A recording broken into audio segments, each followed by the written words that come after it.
Romanos capítulo 1, lendo do versículo 21,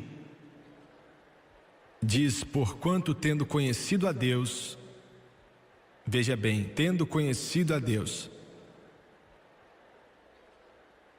não o glorificaram como Deus. Esse é o pecado da América. Esse é o pecado dessa nação. Nossa nação conhece a Deus, mas não o reconhece como Deus.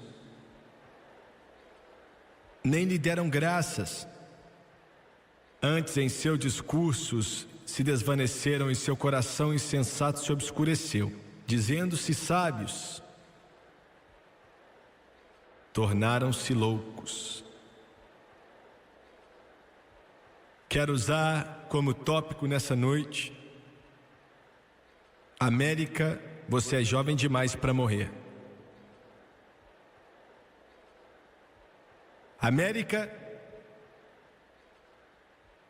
você é jovem demais para morrer. Abaixe sua cabeça, por favor. Pai,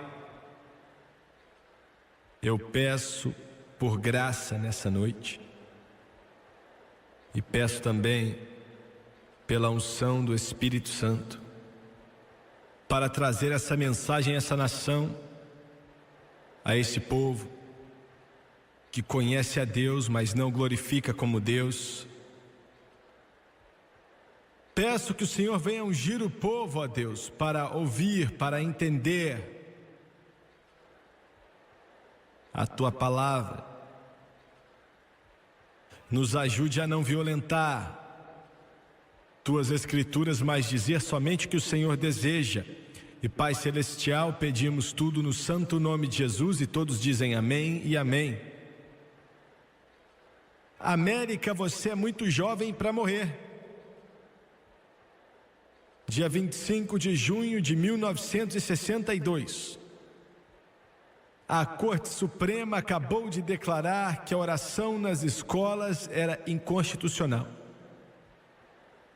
O senador Robert Byrd, da Virgínia do Oeste, que ensinava a Bíblia e um membro respeitado da legislatura americana, foi tão tocado por essa decisão desastrosa que 2 dias depois ele deu uma mensagem para os seus colegas no Congresso, lembrando eles do simbolismo cristão em suas cidades. Verbalmente ele exortou eles a livraria do Congresso, o monumento de Washington, o memorial de Lincoln, o memorial de Jefferson, a Corte Suprema e outras marcas, e depois concluiu: assim como nossos maiores líderes não mostraram dúvidas sobre o lugar apropriado de Deus no direito de nascer da América, nós também devemos fazer o mesmo.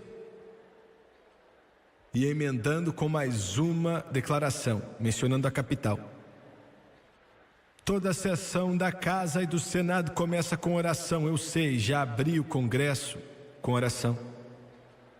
Cada casa tem o seu capelão. E ele chegou a dizer que, na época, o Congresso número 83 separou um lugarzinho na capital, perto da rotunda, para meditação e oração de membros do Congresso. O cômodo sempre está aberto quando o Congresso está em sessão, mas não está aberto para o público. O lugar principal do cômodo é uma janela de vidro, mostrando George Washington ajoelhado em oração. Atrás dele está escrito essas palavras do Salmo 16:1: guarda-me, ó Deus, porque em ti me refugio. Dentro da rotunda tem o retrato dos peregrinos prestes a embarcar da Holanda, sobre o navio que veio com o Mayflower, o Speedwell, reverenciando o capelão do navio Brewster, que mais tarde se juntou ao Mayflower e abriu em seu colo uma Bíblia. Muito claros são as palavras: o Novo Testamento, de acordo com o nosso Senhor e Salvador, Jesus Cristo, na vela o lema dos peregrinos: em Deus confiamos, Deus conosco. A frase "em Deus confiamos" aparece como oposto do presidente do Senado. que é o vice-presidente dos Estados Unidos. A mesma frase, em grandes palavras, inscrita nos cenários de mármore do alto-falante da Câmara dos Deputados também. E no Supremo Tribunal de nossa terra, sobre as cabeças dos chefes de justiça, estão os 10 mandamentos. Me escute. Com uma grande águia americana protegendo eles, e Moisés está incluído entre os grandes legisladores em um grupo esculturado em mármore de Herman A. McNeil. O pregoeiro que abre cada sessão do Supremo Tribunal fecha com as palavras: que Deus salve os Estados Unidos e a honrável corte. O monumento de Washington, gravado na tampa de metal no topo do monumento de Washington, são as palavras: louvado seja Deus. Revestindo as paredes da escada, existem frases como: examinai as Escrituras, santidade ao Senhor, ensine uma criança no caminho que deve andar, e quando chegar a envelhecer não se desviará dele. E por último, o memorial de Lincoln. Milhões já estiveram ali, como eu estive, no memorial de Lincoln, e olharam para a estátua do grande Abraham Lincoln. E o escultor que talhou as características de Lincoln em granito, todos fazem parecer que Lincoln fala as suas palavras inscritas na parede: que esta nação, sob Deus, terá um novo nascimento de liberdade, e que o governo do povo, pelo povo, para o povo, não perecerá da terra. À extremidade oposta, na parede norte, seu segundo discurso fala sobre Deus, da Bíblia, da providência, do Todo-Poderoso e seus atributos divinos.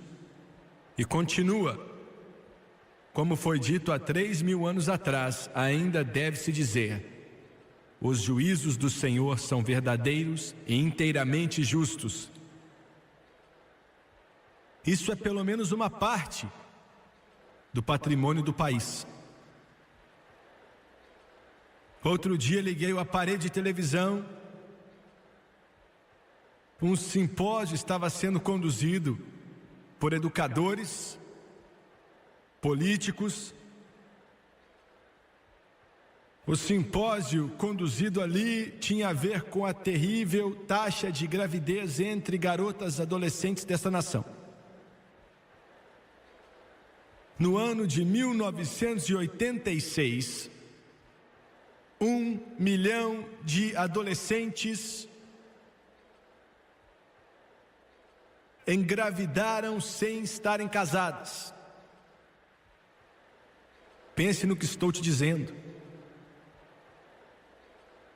40 mil meninas de 11 anos se engravidaram nesta nação. 40 mil meninas de 11 anos, criancinhas, engravidaram na América. Me escute aqui. 40% das crianças da 7ª série na América tiveram alguma experiência com sexo. Meninos de 13 anos.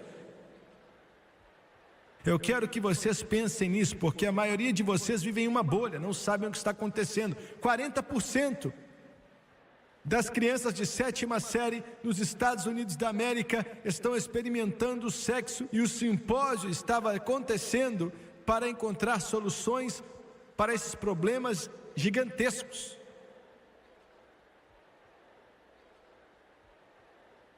A taxa de natalidade não desejada está crescendo monstruosamente nesta nação. Escutei com muita atenção a declaração deles. Por quê? Antes de chegar ao que eles consideram uma solução, quero olhar para o porquê. Por que é que 1 milhão de garotinhas americanas ficam grávidas sem se casar? Por que é que 40% das crianças da 7ª série na América estão experimentando algo em relação ao sexo? E por que isso? 40 mil crianças de 11 anos engravidaram nesse ano, 1986. 11 anos de idade. Por quê? Vou dizer algumas coisas nessa noite que são chocantes. Já até venho debatendo o quão ousado eu devo ser aqui. As coisas que tenho para dizer, sinto que elas têm que ser ditas. Ontem à noite, enquanto eu preparava essa mensagem, eu preguei a mensagem ontem, voltei para o quarto de hotel e liguei a televisão. Em uma das estações de televisão, começou a passar um filme. Os primeiros 5 minutos, depois de assistir, eu desliguei, porque eu queria só ver o que fariam. Não era algo pago, mas qualquer um podia olhar para aquilo, até crianças. Haviam 2 atos de fornicação nele. 2. Semana passada mesmo liguei o televisor. Em um dos principais programas, nunca tinha assistido, só vi uma parte, sem saber o que era. Entra uma garota e fala para o rapaz que estava ali: eu quero ter o seu filho. E não, elas não eram casados. Liguei outra noite, estávamos mudando de canal com controle remoto. Se fosse contar, você ia ficar sem dedos. Quantas demonstrações ousadas de fornicação, adultério, perversão. Não estou falando de um filme para pessoas adultas, ainda que sejam. Não estou falando a respeito de algum tipo de televisão paga ou canal fechado. Na minha televisão lá em casa, todos os canais que mostram esse lixo estão bloqueados. E a única coisa que sobra é em preto e branco. Preto e branco. Nossos engenheiros bloquearam esses canais. Então, mudei de canal outro dia, assim, não tem como você parar e ver. É o que eu estou tentando dizer. Não há como você não ver. Está entrando em nossos lares, está entrando nas nossas salas. Fornicação está sendo transformado em algo aceitável. Pelas redes de TV. Eu não podia acreditar no que eu via. A menina entra ali, tira a roupa, fica diante do homem. Isso em um horário nobre da TV. E aquelas pessoas perguntam: por quê? Quando nessa noite você pensa em pornografia, você pensa nos Hefners, você pensa nos Gucciones, você pensa nos Larry Flints, você pensa nesse esgoto que nós conhecemos. Mas os maiores pornógrafos da América é a CBS, NBC e a ABC.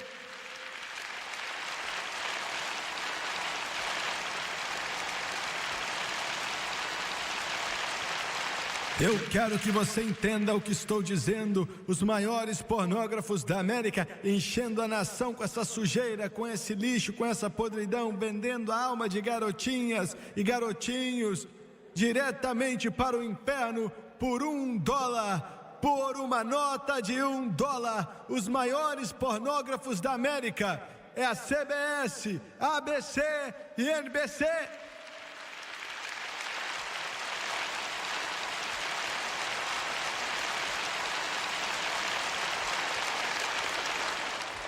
Alguns de vocês estão aí na sua torre, na sua casa ou no seu escritório em Nova York. E você acha que sai dessa com a declaração: Ah, se nós não fizermos, a outra rede TV vai fazer. Que desculpa mais horrível.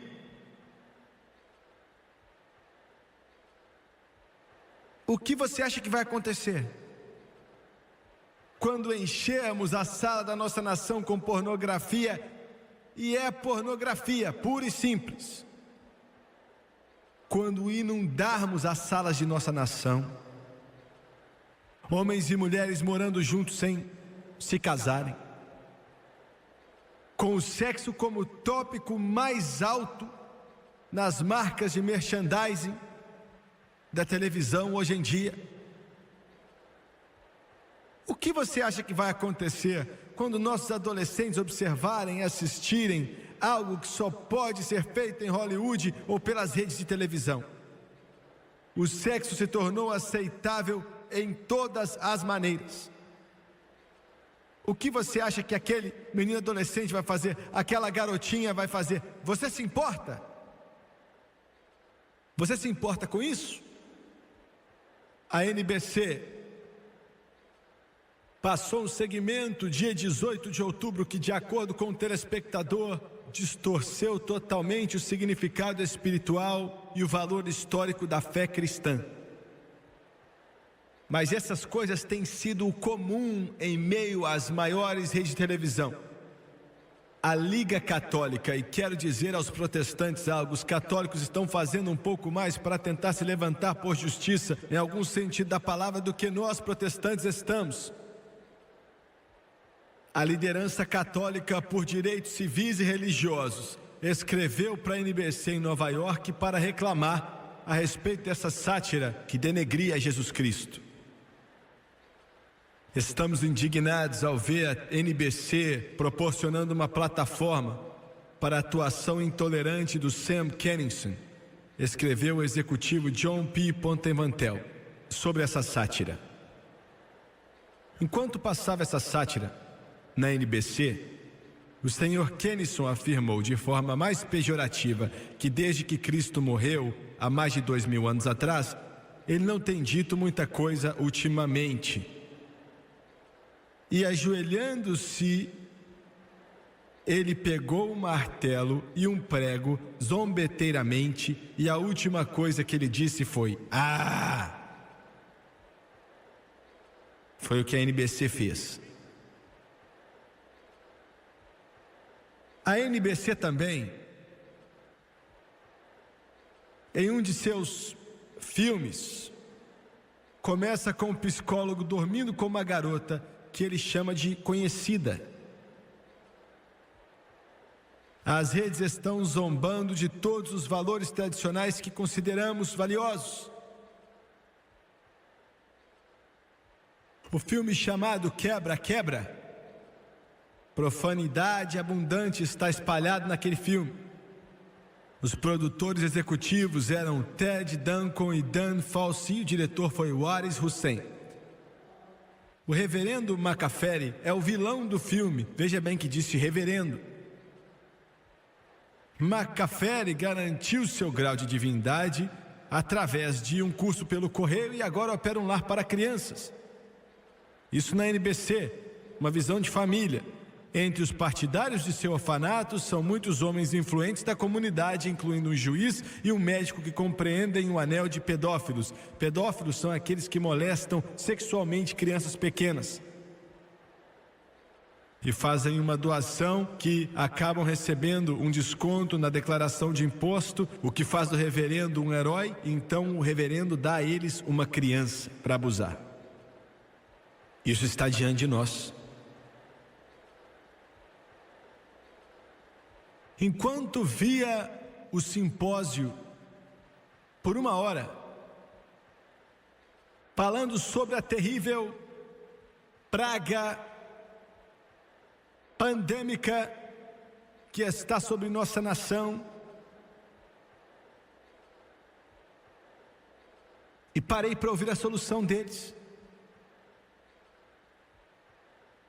A solução deles, enquanto educadores estavam ali, alguns com doutorados, políticos,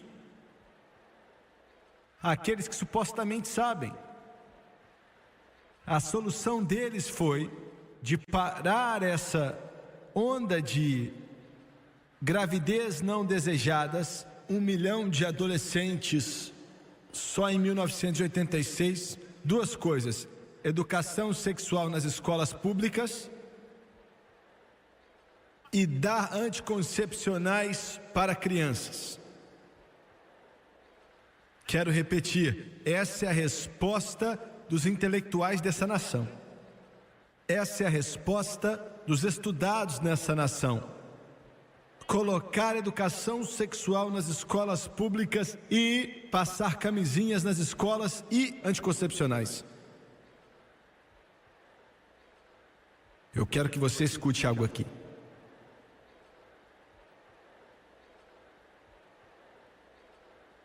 Esse povo promove educação em nossas escolas públicas, dizendo que vai prevenir gravidezes prematuras, acabar com doenças venéreas e até diminuir o número de divórcios.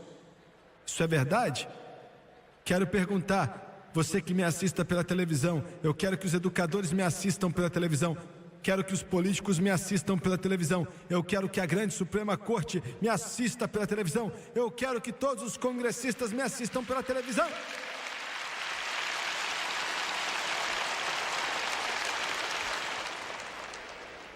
Será que a educação sexual nas escolas públicas pode evitar uma gravidez antes do casamento, reduzir doenças venéreas e até mesmo diminuir o número de divórcios? É verdade?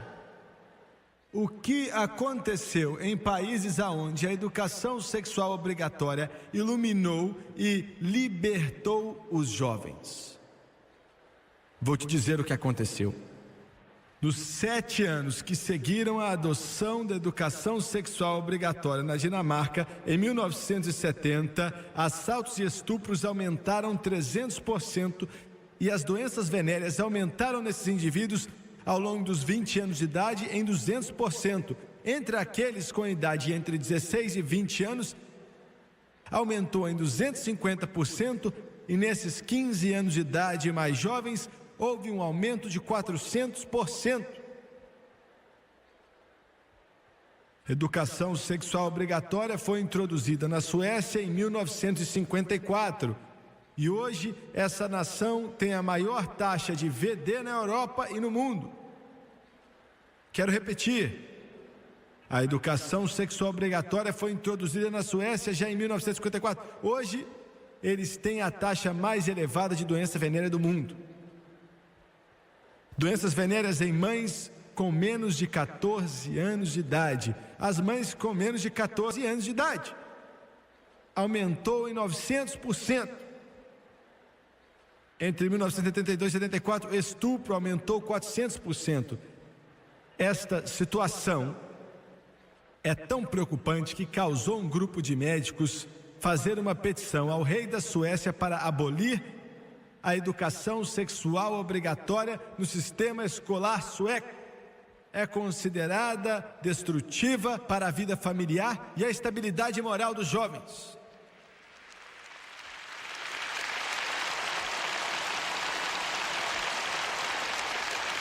Por que errado? Por que errado? Eu vou te dizer por que errado. É errado porque é impossível ensinar educação sexual sem ensinar moralidade. É impossível ensinar educação sexual sem ensinar moralidade bíblica. Você ouviu o que eu disse? Deve haver uma fundação de moralidade bíblica ou você está derramando gasolina no fogo. Dizendo-se sábios, tornaram-se loucos. O doutor Edward Cooper, sargento-geral dos Estados Unidos, discursando a toda a nação outro dia, falando da AIDS. Ele sempre foi oposto à educação sexual obrigatória. Mas ele disse, devemos ter educação sexual nas escolas públicas, começando na 3ª série. Doutor Coop, você está absolutamente errado, senhor. Muito errado. Que tipo de mentalidade vai tentar ensinar uma criança de 8 anos de idade sobre perversão? Dizendo-se sábios, Paulo falou, tornaram-se loucos. A América está criando uma nação de tolos educados intelectualmente.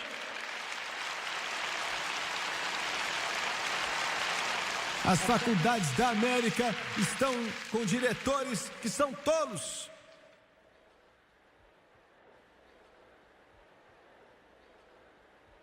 Eu quero que você olhe para a moralidade sem a Bíblia. 17 de novembro de 1980, a Corte Suprema dos Estados Unidos eliminou uma lei do Kentucky. Me escute. 17 de novembro de 1980, a Corte Suprema dos Estados Unidos eliminou uma lei de Kentucky que exigia uma folha com os 10 mandamentos em salas de aulas de escolas públicas. A Corte Suprema disse que os 10 mandamentos representavam religião. Ah, é mesmo? E pode induzir as crianças a ler, meditar, talvez para venerar e obedecer os mandamentos.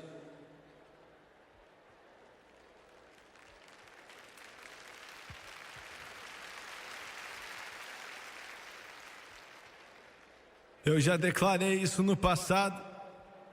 A Suprema Corte, eu vou fazer de novo. Vocês que tomaram essa decisão, isso é condenado por Deus, viu?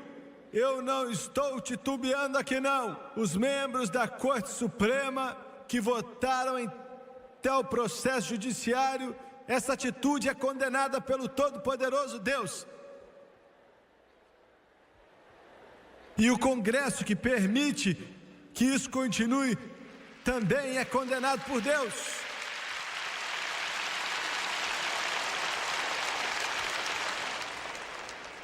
Moralidade e a Bíblia nunca podem ser separados. Na verdade, a própria base da moralidade é a existência de Deus. Quero que você entenda isso. Quando a Suprema Corte pediu que os 10 mandamentos fossem removidos das salas de aula em Kentucky, eles não têm mais nenhum código moral para substituir eles. Me entenda, não há nenhum outro código moral, só isso. Senhor Norman Lear, querendo que o povo se transforme em um ateu. Perdão, caminho americano.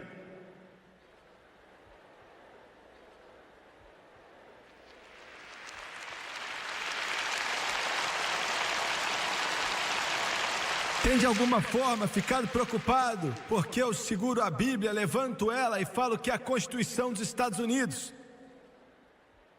Ô Senhor Lee, vou continuar segurando a Bíblia e levantá-la o mais alto possível, porque esta é a fundação, este é o baluarte, este é o alicerce, esta é a baluastres, este é o pilar sobre o qual esta república está. É uma república descansando em Deus, sobre Deus, com liberdade e justiça para todos. Uma nação que começou com princípios cristãos.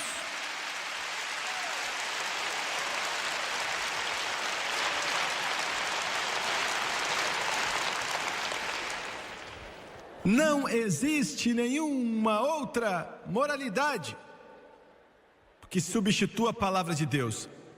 E quando eles tiraram os 10 mandamentos das salas de aulas em Kentucky e qualquer outra sala de aula na América, o que restou foi uma parede vazia.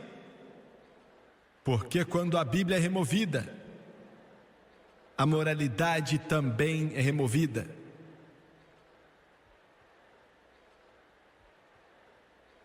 Quero que você me escute. Essa nação foi achada em princípios judeu-cristãos. Toda bênção que temos, toda prosperidade que temos é baseada no princípio judeu-cristão, nessa Bíblia aqui, ó. Já viajei o mundo inteiro, eu sei do que eu estou falando. Você pode reclamar da América, mas você tem mais liberdades e mais prosperidade do que qualquer outra nação na face da terra.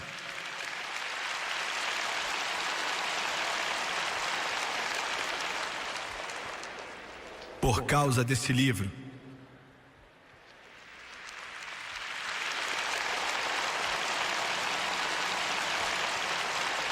O humanismo secular tem dominado as escolas,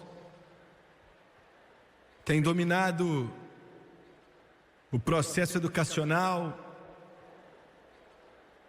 Nós na América ainda não vimos o resultado total do humanismo na América, nesse país, porque ainda estamos baseados nos valores da nossa rica herança judeu-cristã. Mas as gerações, se Jesus tardar, que vão vir após a nossa, verão o que o humanismo vai trazer. Porque nesse sistema o mal é uma virtude. O que é de cima agora está embaixo, o que é de baixo agora está de cima. E Deus declara abertamente julgamentos sobre aqueles que chamam de ruim o que é bom e de bom o que é ruim, e que trocam a luz pelas trevas. Os repórteres em toda a nação me dizem: você não pode legislar a moralidade agora. Eles estão certos, não podemos legislar ninguém para se tornar um cristão, é verdade.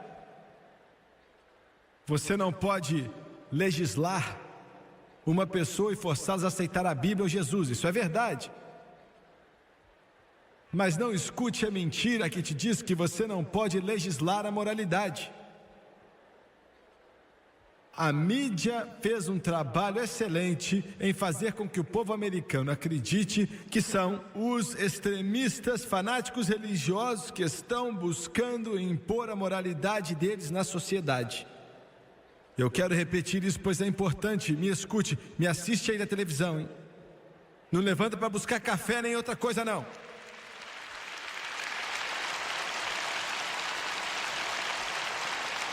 A mídia fez um trabalho excelente, fazendo com que o povo americano acredite que são os fanáticos extremistas religiosos da direita que estão tentando impor a moralidade deles sobre a sociedade. Mas escute, todas as leis são imposições da moralidade de alguém. Ouviu? Todas as leis são legislações da moralidade de alguém, a imposição da moral de alguém.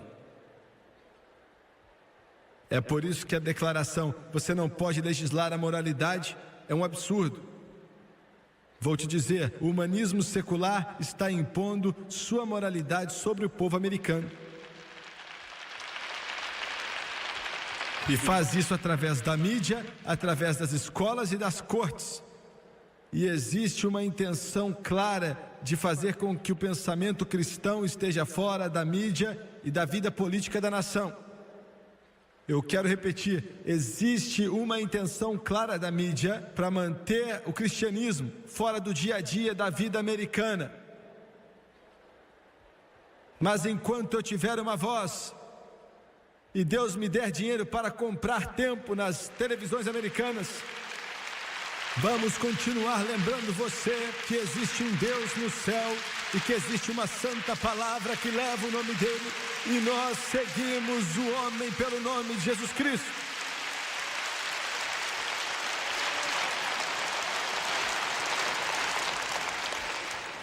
George Will disse: agora é um escândalo muito irônico que, graças à energia contenciosa das liberdades civis dos fanáticos, quero dizer isso mais uma vez, e obrigado, Sr. Will. É um escândalo irônico que, graças à energia de malucos exigindo liberdades civis, eu que adicionei esse resto, Ele disse que pornógrafos desfrutam expansivas proteções da alteração do primeiro mandamento. Olha para você ver, pornógrafos, traficantes de obscenidade, desfrutam de expansiva proteção da sua primeira emenda, enquanto que alunos da primeira série, em uma peça de Natal, dizem violar valores da primeira emenda. Acho engraçado você ter tanto medo de garotinhos de primeira série, sentados no capim.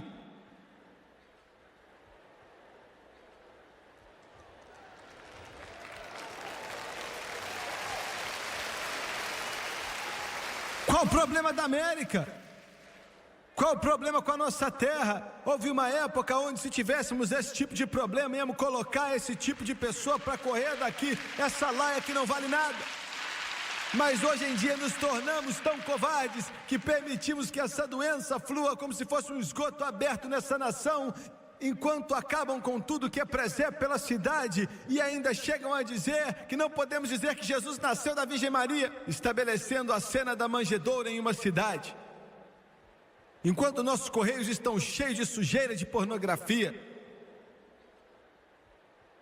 Mas glória a Deus, estamos fazendo alguma dessas companhias falirem.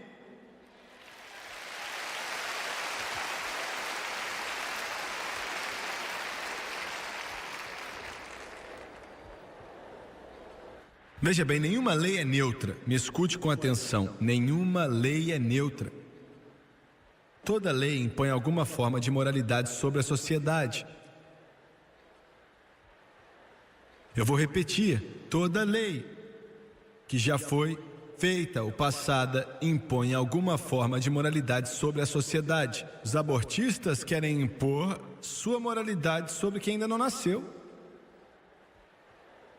Os ateus querem impor sua moralidade em todo o nosso público, nossa vida, excluindo todas as atividades religiosas da vida pública.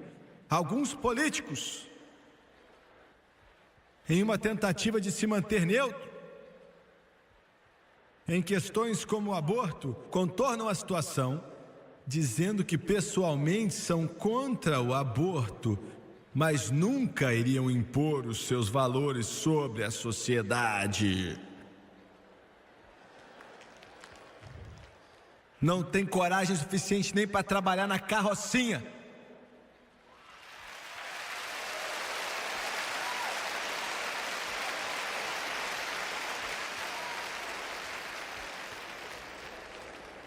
Como é que, olha, se isso for verdade, se é assim, como é que isso aqui soa? Pessoalmente, eu nunca iria colocar um judeu em uma câmara de gás, mas não tenho o direito de impor o meu juízo moral sobre os nazistas.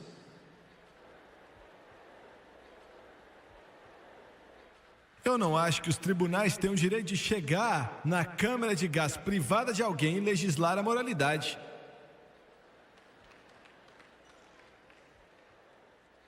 Me escuta, a questão não é se o público vai permitir que a religião venha impor sua moralidade na América. A moralidade será imposta. A verdadeira questão é a moralidade de quem vai ser legislada.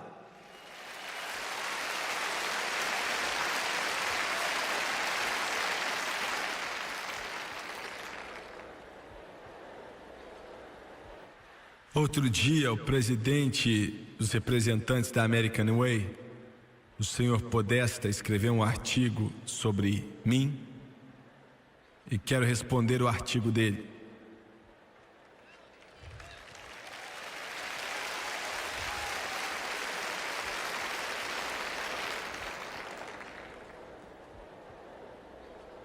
Ele disse: a regra Swagger, e eu não sei quem é que está escutando minha regra, é a censura no seu pior. Era o nome da sua coluna. A regra do Swagger é a censura no seu pior. Apareceu em uma coluna em grandes jornais, veio do Anthony Podesta, como mencionei, presidente do povo do Norman Lear.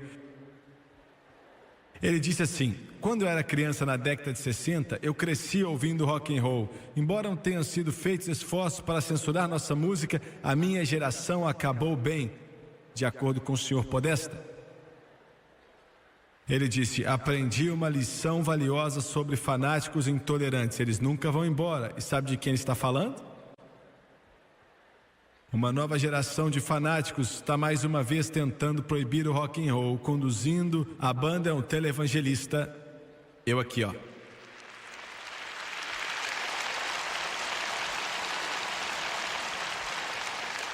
Ele disse: o Swagger deixa claro o que pensa sobre o rock and roll. Ele diz que é pornográfico e tem uma influência que acaba influenciando os jovens para o mal. Obrigado, senhor Podesta, por dizer exatamente como eu disse. E ele diz mais: a música rock, ele disse ainda mais, a música de rock é um fornecedor de drogas, alcoolismo, prostituição, adultério, necrofilia, bestialidade e todas as outras influências possíveis, pois é satânico.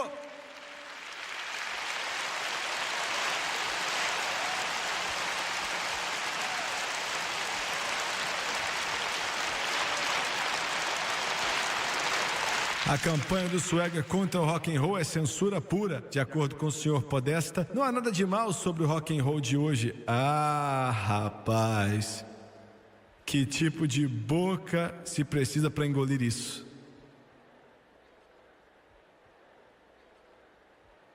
Ele disse: o Swagger e os outros da extrema-direita sofrem de um moralismo equivocado que, se percebido, não prejudicaria a sociedade. Escute essa: em uma época em que a gravidez adolescente está solta na América, o Swagger gasta seu tempo criticando os supostos males pornográficos do rock and roll nas aulas de música e na educação sexual.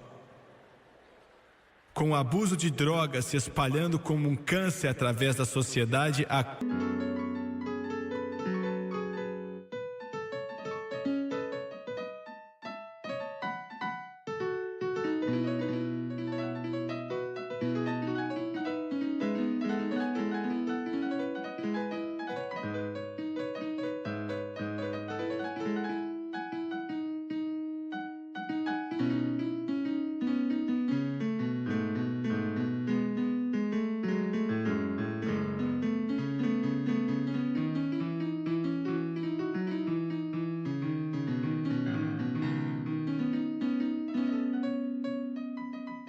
cura direta extrema é fechar os programas de prevenção e educação sobre drogas. As crianças da próxima geração devem ter a oportunidade de decidir por si mesmos se querem ou não usar drogas. Agora vamos responder o nosso distinto presidente de Povos para a Maneira Ateísta.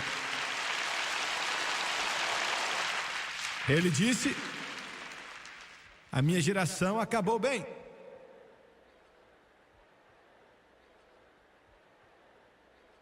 Seria engraçado se não fosse tão estúpido.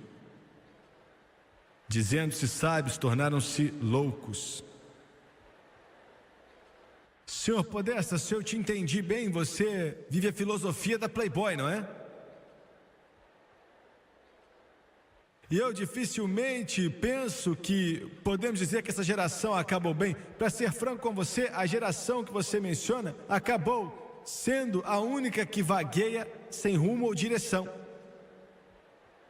Veja bem, o terrível problema da AIDS, o senhor Podesta, que ameaça destruir essa nação, pode ser colocado na porta da sua geração.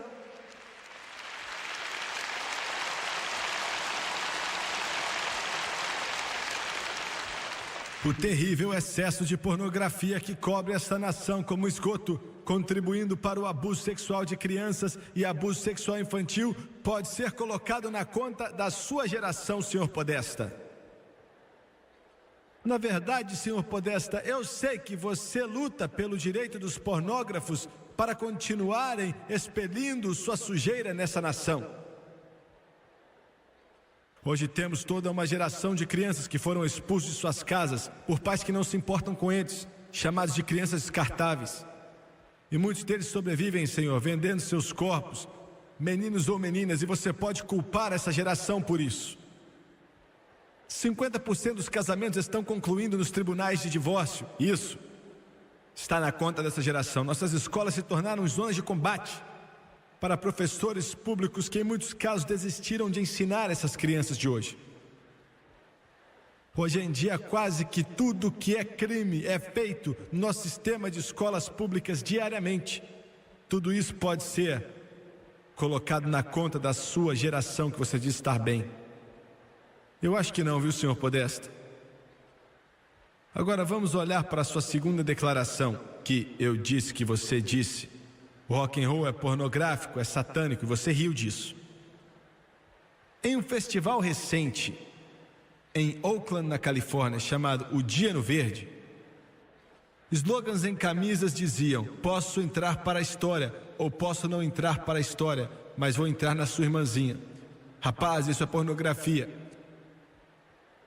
Dizem que nos bastidores desse festival, nas instalações, olha o que aconteceu, hein? Cada banda tinha sua própria caravana, com muito espaço, uma garrafa cheia de Smirnoff e várias meninas para interterir os desejos que eles tinham. Isso é pornografia. Sheila Easton, uma das protegidas do príncipe, arrancou uma fã da plateia só para agarrar e segurar suas partes mais íntimas no corpo dela, enquanto cantava uma música sexualmente explícita. Isso é pornografia.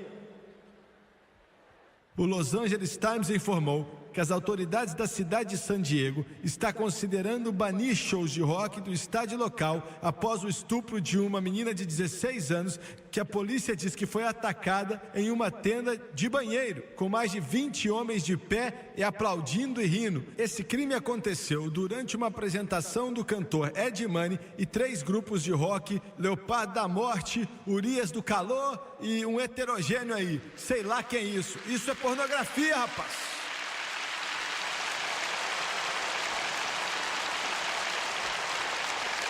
Os Ratos é um nome perfeito, é um outro nome de rock. Os Ratos, um outro grupo de rock. Os Ratos fizeram um show em Los Angeles e entre as canções e dedicaram a última canção à garota de San Diego que matou o diretor da sua escola com muitos tiros. E ainda chegaram a dizer que se você está com depressão, vá matar alguém. E cantaram uma canção chamada Parede de Açúcar. Parede de açúcar, parede de açúcar. O sangue está correndo nas suas partes privadas. Me fala que tem um fogo em você. Não há como lutar a paixão quando a paixão está quente. Eu vou continuar, você já entendeu. A canção Suicídio de Elton John. Já estou cansado em fazer parte da humanidade. Não há mais o que fazer. Essa raça é uma perca de tempo. Acho que vou comprar uma arma e dar uma surpresa para eles. Sim, acho que vou me matar e me suicidar. E os Dead Kennedys, com a canção Matando Crianças.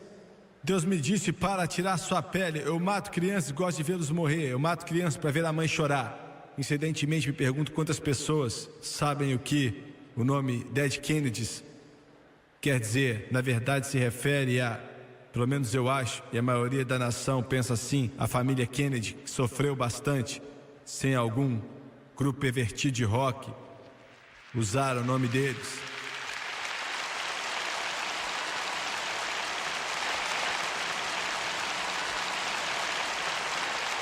No programa Crossfire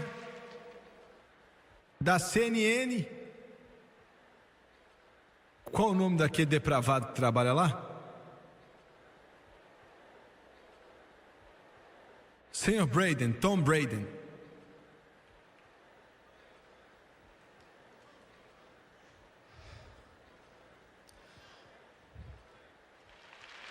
Mas ele é um depravado mesmo. Ele falou que a necrofilia... Você está tentando me dizer que o rock and roll tem necrofilia nele? Deixa eu citar algo para você, Tomás. E a canção do Dr. Hook? Pegar minhas pedras. Às vezes eu sonho com garotas para me trazer alegria. Às vezes eu sonho com animais. Às vezes eu sonho com meninos. Mas e a do Alice Cooper, Cold Etel? Uma coisa que eu tenho saudade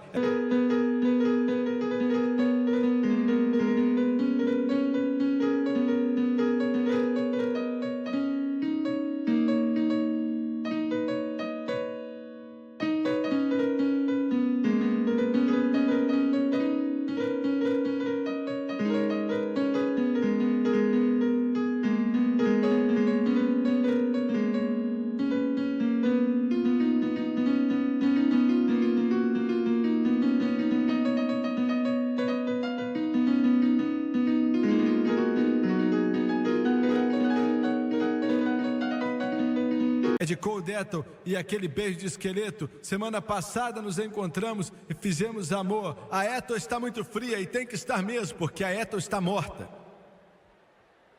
Isso é necrofilia, o senhor Brady. O Swagger lançou uma campanha para banir discos e revistas de rock das lojas.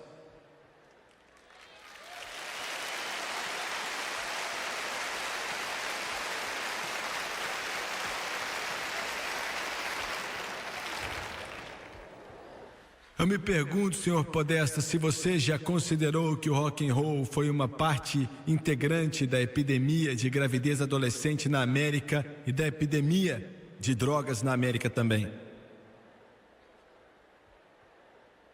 Como um menino ou uma menina pode escutar 1 hora dessas canções que mencionamos e outras que poderíamos citar e não ser fortemente influenciado a experimentar sexo ou drogas? Eu sei o que você realmente quer, senhor Podesta, presidente da Associação do Caminho Americano. Você quer que qualquer menção de Deus seja retirada da nossa sociedade. Você quer banir todas as Bíblias da América. Você quer fechar todas as igrejas e que seja ilegal servir a Jesus Cristo. Isso sim é censura, rapaz.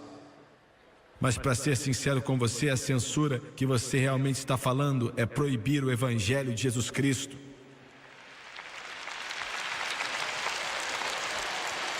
Pare e pense nisso. A maioria das coisas que essas pessoas querem, pessoas para o Caminho Americano e assim o Norman Lees, o Antônio Podesta e outros dessa laia, já está sendo realizada em outros países. Se chama União Soviética.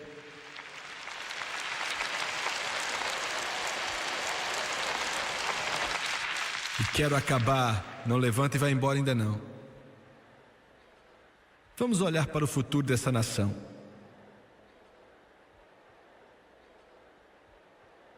A doença de uma nação, julgamento de uma nação, agora vamos olhar para o futuro dessa nação. Ou você tem uma moralidade prescritiva, ou você tem uma moralidade descritiva.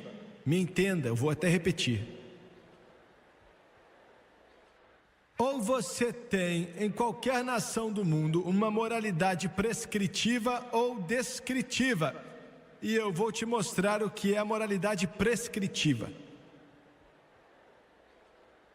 É o que a poderosa Suprema Corte disse que não podia pendurar na parede de uma escola de Kentucky porque era perigoso. Capítulo 20 de Êxodo, versículo 3. Primeiramente, isso é moralidade prescritiva. Não terás outros deuses diante de mim.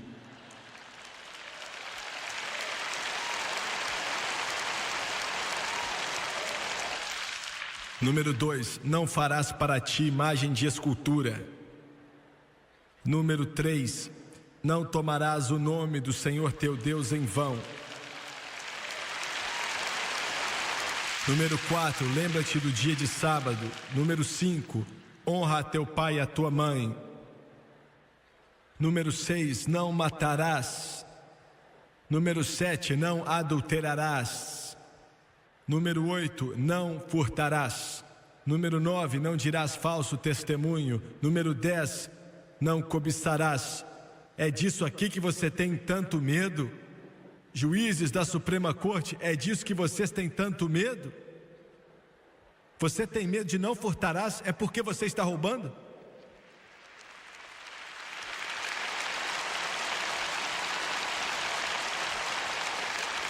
Você está com medo de não adulterarás? É porque você está adulterando?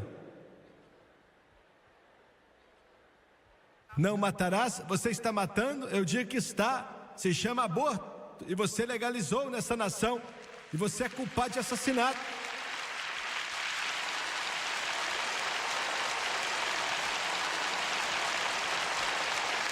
Agora quero mostrar a você a moralidade descritiva. Porquanto, tendo conhecido a Deus, não glorificaram como Deus, nem lhe deram ação de graças, antes em seus discursos desvaneceram, em seu coração insensato se obscureceu, dizendo-se sábios, tornaram-se loucos. E mudaram a glória do Deus incorruptível em semelhança da imagem de homem corruptível e de aves, de quadrúpedes e de répteis. Por isso também Deus os entregou às concupiscências de seus corações, à imundícia, para desonrarem seus corpos entre si. Pois mudaram a verdade de Deus em mentira e honraram e serviram mais a criatura do que o Criador, que é bendito eternamente. Amém. Por isso Deus os abandonou às paixões infames, porque até suas mulheres mudaram o uso natural no contrário à natureza, e semelhantemente também os homens, deixando o uso natural da mulher, se inflamaram em sua sensualidade uns para com os outros, homens com homens, cometendo torpeza e recebendo em si mesma a recompensa que convinha ao seu erro. E com eles não se importaram de ter conhecimento de Deus, assim Deus os entregou a um sentimento perverso para fazerem coisas que não convêm. Estando cheios de toda a iniquidade, fornicação, malícia, avareza, maldade, cheios de inveja, homicídios, contenda, engano, malignidade, sendo murmuradores, detratores, aborrecedores de Deus, injuriadores, soberbos, presunçosos, inventores de males, desobedientes aos pais e às mães, necios, infiéis nos contratos, sem afeição natural, irreconciliáveis, sem misericórdia, os quais, conhecendo o juízo de Deus, que são dignos de morte os que tais coisas praticam, não somente as fazem, mas também consentem os que fazem. Deixa eu terminar dizendo isso aqui. O juízo está vindo para essa nação. Ele já começou e eu vou te dizer como.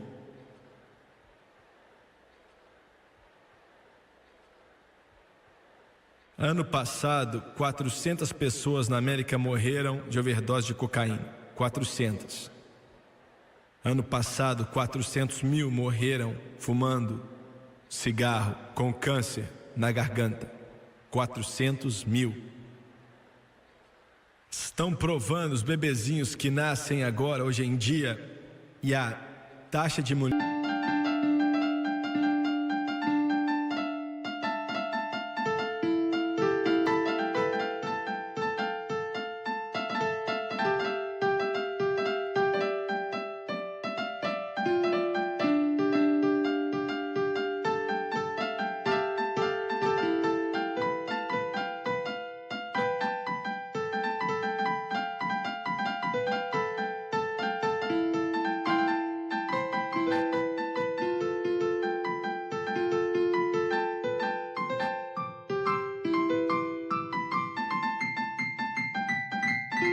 mulheres que fumam está aumentando ainda mais. Bebês que nascem de mães que fumam nascem levemente deformados, mentalmente e fisicamente. Bebês de pais que usam drogas é algo comum na América. Eles nascem dementes, são mais lentos, não conseguem controlar seus músculos. Estamos nos matando, estamos cometendo suicídio nacional. Ouviu bem? A cada 61 segundos, deixa eu mudar isso aqui.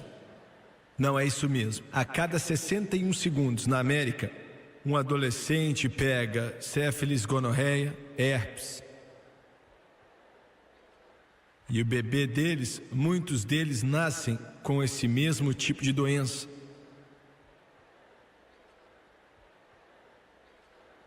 E hoje, as vítimas da AIDS, criancinhas, olha para mim. Você já ouviu um bebê chorar antes?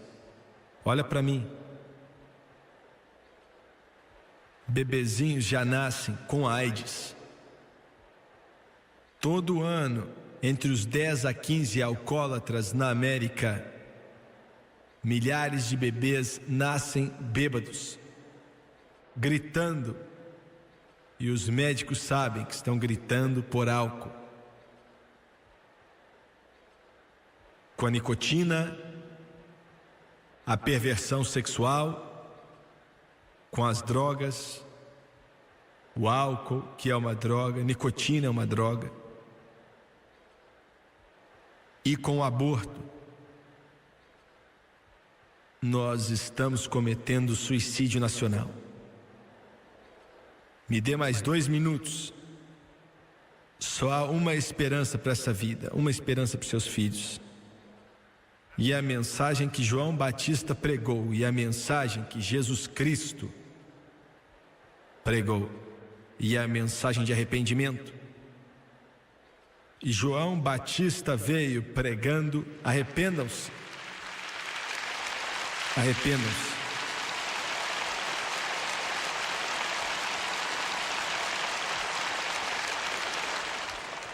Meu coração está triste. América, você é jovem demais para morrer. Jovem demais para morrer. Abaixe sua cabeça, por favor. Pai Celestial, tentamos de tudo nessa noite para entregar Tua palavra.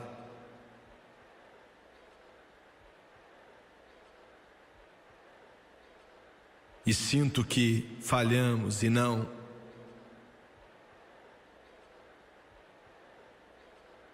falamos o que precisava ser dito.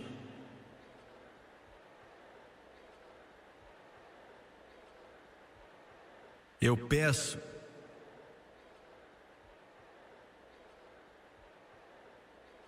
que o Teu Espírito prevaleça nesse lugar.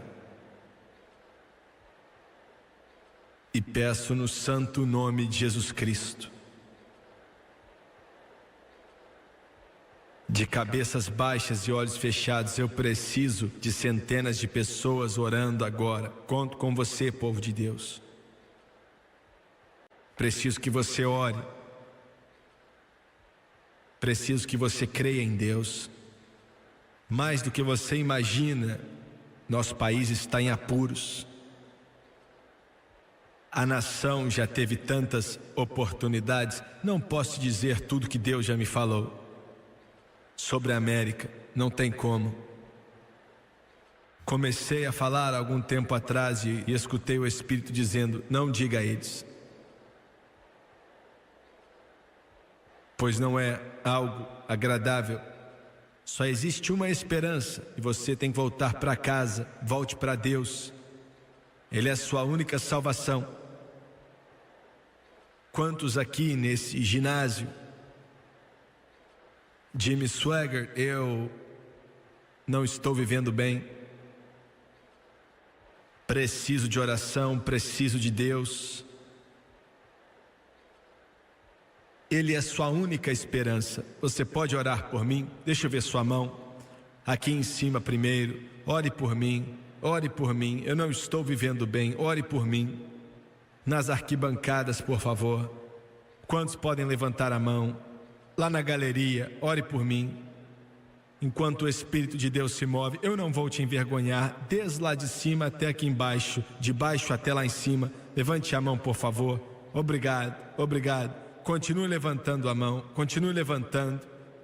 Até lá atrás, quantos podem levantar a mão? Levante a mão, por favor. Aqui do meu lado, quantos podem levantar a mão? Ore por mim, ore por mim. Obrigado. Eu quero que todos aqui se levantem, por favor. Todos de pé, todos de pé. Se levante, por favor. Enquanto muitas pessoas estão orando e buscando a Deus, eu quero pedir toda pessoa que levantou a mão, sendo lá em cima, nessas arquibancadas, ou aqui na frente, até lá atrás, aonde for, eu quero que você venha, eu quero que você fique de pé aqui, eu quero que você venha. Enquanto o Espírito Santo fala ao seu coração, quero que você venha. Quero que você venha, adolescente, quero que você venha, pai, quero que você venha, mãe, enquanto eles cantam agora.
Eu quero que você olhe para o irmão Swagger, por favor.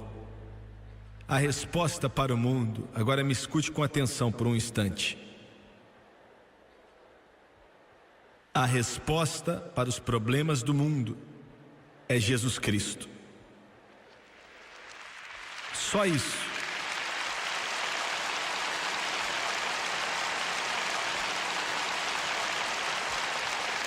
Quem como Jesus pode iluminar um cemitério cheio de covas? Quem como Jesus pode colocar um brilho nos olhos de um órfão? Quem como Jesus pode trazer esperança quando não há esperança? Quem como Jesus pode levar você além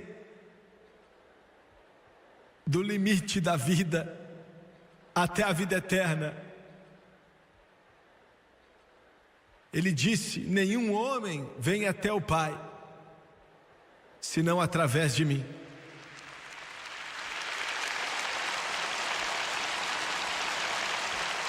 Enquanto a Janet cantou nessa noite a canção do Fanny Crosby, o conhecerei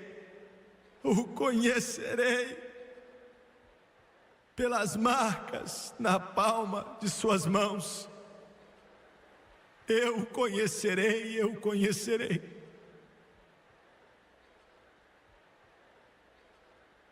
Ele é a sua resposta. Quero levar você até Ele, porque Ele pagou o preço. Pedro disse: o pescador, fomos comprados, não por coisas corruptíveis como ouro ou prata, mas pelo precioso sangue de Jesus.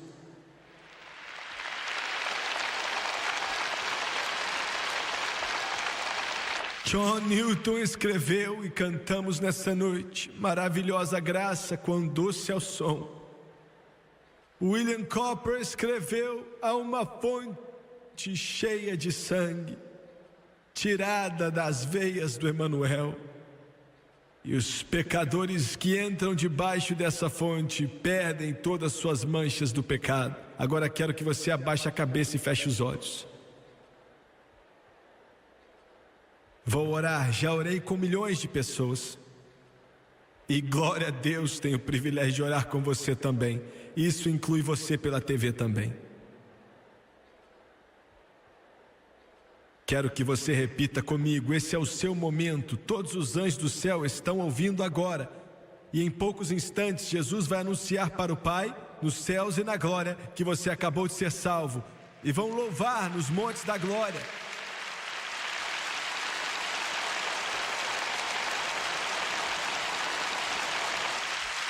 Agora vamos orar. Querido Deus do céu, estou cansado do pecado.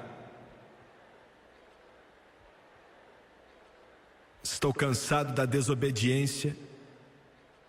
Estou cansado da rebelião. Estou voltando para casa.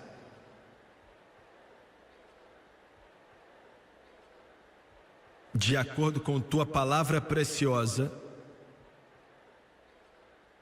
Romanos capítulo 10, versículos 9 e 10, dadas ao grande apóstolo Paulo.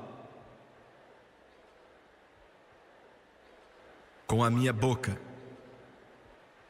eu confesso o Senhor Jesus, e em meu coração eu creio que Deus ressuscitou a Jesus dentre os mortos e Ele vive. Quero que o mundo inteiro saiba: agora eu aceito em minha casa, em meu coração e em minha vida Jesus Cristo como meu Salvador, e de acordo com a palavra dele, estou lavado pelo sangue dele, nasci de novo, eu estou salvo. Glória ao Senhor. Aleluia.